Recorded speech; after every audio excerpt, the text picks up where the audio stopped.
ఆదికాండము 2. ఒకడు యెహోవాకు నైవేద్యము చేయనప్పుడు అతడు అర్పించినది గోధుమ పిండిదియే ఉండవలెను. అతడు దాని మీద నూనె పోసి సాంబ్రాణి వేసి యాజకులకు అహరోను కుమారుల యొద్దకు దానిని తేవలెను.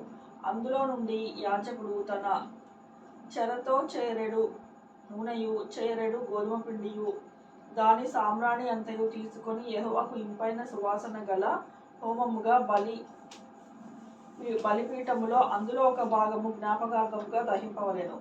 ఆ నైవేద్యము శేషము అహరోనుకును అతని కుమారులకును ఉండును.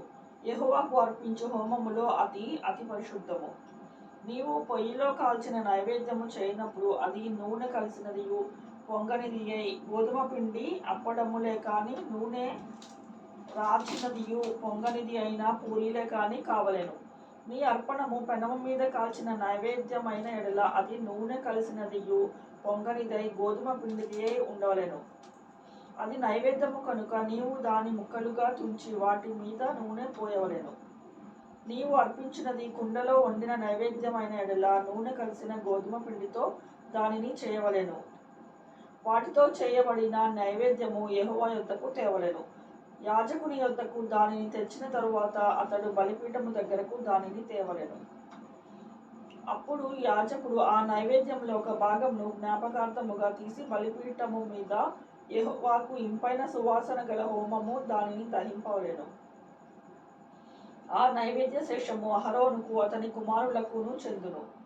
యెహోవాకు అర్పించు హోమములో అది అతి పరిశుద్ధము.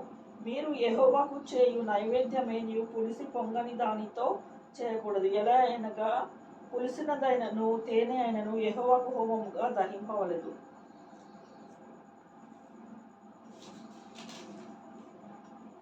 ప్రథమ ఫలముగా యెహోవాకు వాటిని అర్పింపవచ్చును, కానీ బలిపీఠము మీద ఇంపైన సువాసనగా వాటిని అర్పింపవలెదు. నీవు అర్పించు ప్రతి నైవేద్యమునకు ఉప్పు చేర్చవలెను. నీ దేవుని నిబంధన యొక్క ఉప్పు నైవేద్యము మీద ఉండవలెను. నీ అర్పణలన్నిటితోనూ ఉప్పు అర్పింపవలెను. నీవు యెహోవాకు ప్రథమ ఫలముల నైవేద్యమును చేయనప్పుడు సారమైన భూమిలో పుట్టిన పచ్చని వెండిలోని ఊచ బియ్యమును వేయించి విసిరి నీ ప్రథమ ఫలముల నైవేద్యమును అర్పింపవలెను. అది నైవేద్య రూపమైనదియు. నీవు దాని మీద నూనె పోసి దాని పైన సాంబ్రాణి వేయవలెను. అందులో జ్ఞాపకార్థమైన భాగమును అనగా విసిరిన ధాన్యంలో కొంతయు నూనెలో కొంతయు దాని సాంబ్రాణి అంతయు యాజకుడు దహింపవలెను. అది యెహోవాకు హోమము.